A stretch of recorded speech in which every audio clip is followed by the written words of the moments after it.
Dumarami na mga ipinapatayong tent at portable toilets para sa mga evacuees sa Zamboanga City.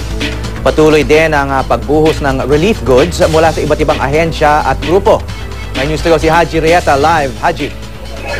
Yes, Howie. Actually, nandito nga tayo ngayon sa isang gusali, no? Malapit sa may sangguniang Panglusod Hall at patuloy nga ito nga pagdating ng mga relief goods mula sa iba't ibang ahensya at mga grupo para sa nasa 62,000 na bilang ng mga inilikas na taga Zamboanga dahil nga sa patuloy na bakbakan ngayon dito. Sa gusali nga ng sangguniang Panglusod ay talagang dinala ito nga mga kahon-kahon na mga delata at noodles at may mga sako-sako na rin ng mga bigas at mga damit na dinala dito at nagsulan ng bodega itong ST Hall dahil nga sa dami itong mga relief goods ay papamigay sa ating mga kababayan.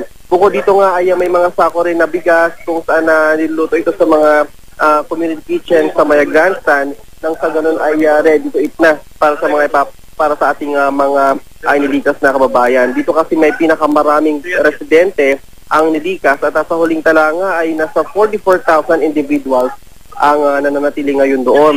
Dumarami na rin yung mga tent na pinapatay sa grandstand, maging na rin itong mga malalaking tent kung saan kaya ng 1,000 individual ang maaring manatili doon.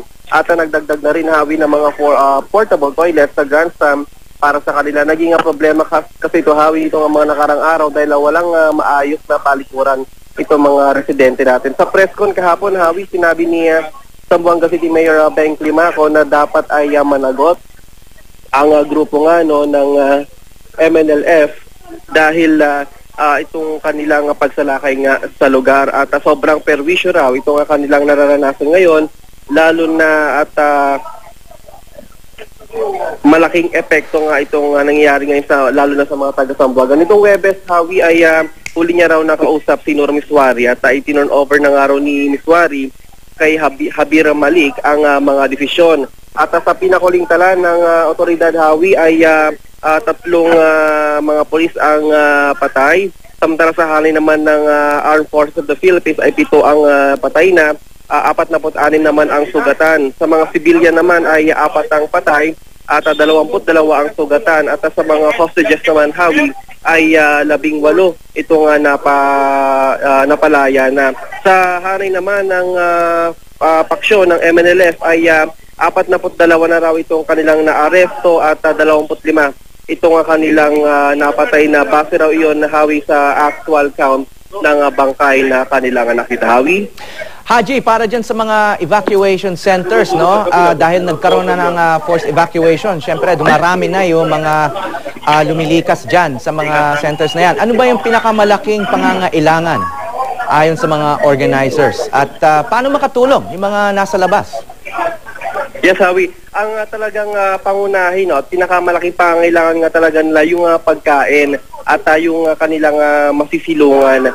Dahil karamihan, Hawi, bagaman nagbibigay ng supply ng pagkain at maraming mga relief goods ay tila hindi pa rin nagkakasya ito, Hawi, kasi halos sa uncontrolled itong pagdagsa ng mga tao dito at patuloy nga itong pagdami nila. At sabi nga ng DSWD Hawi, asahan pa raw na dumami itong bilang ng mga residenteng inililikas. Kaya naman bagaman na may mga supply naman na pagkain ay may mga oras na talagang naubusan yung mga nandun sa evacuation center. Kaya naman as much as possible Hawi ay open itong local government unit para sa lahat ng mga gustong mag-donate. At kung yung mga mag-donate naman daw Hawi ay sana lang daw ay mga ready to cook food na itong kanilang ibigay nang sa ganun ay handa na rin itong ibigay sa mga residente nga, lalo na mismo doon sa may grandstand dahil doon yung pinakamalaking bilang ng mga residente na nandun Hawi. Haji, may sistema na ba para sa pagpapadala ng mga relief donations or goods? Kasi syempre hindi naman siguro ini-encourage yung mga tagalabas na gustong tumulong na pumunta dyan sa Zamboanga City para ihatid itong relief goods. So may sistema ba? Ang Red Cross halimbawa o DSWD para tanggapin ito at i-ship o idalhin dyan sa syudad?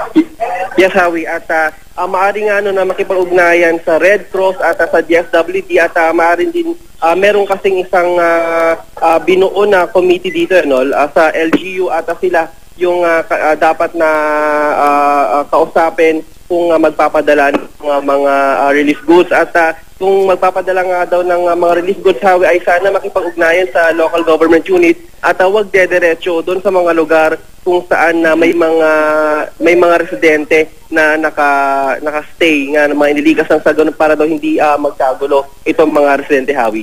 Okay, baka mamaya pwede nating ipaalam kung ano yung mga contact information, mga telephone numbers or email kung paanong makipag-ugnayan yung mga gustong tumulong. Yes, Hawi. Sige, maraming salamat. Haji Reyata sa Zamboanga City.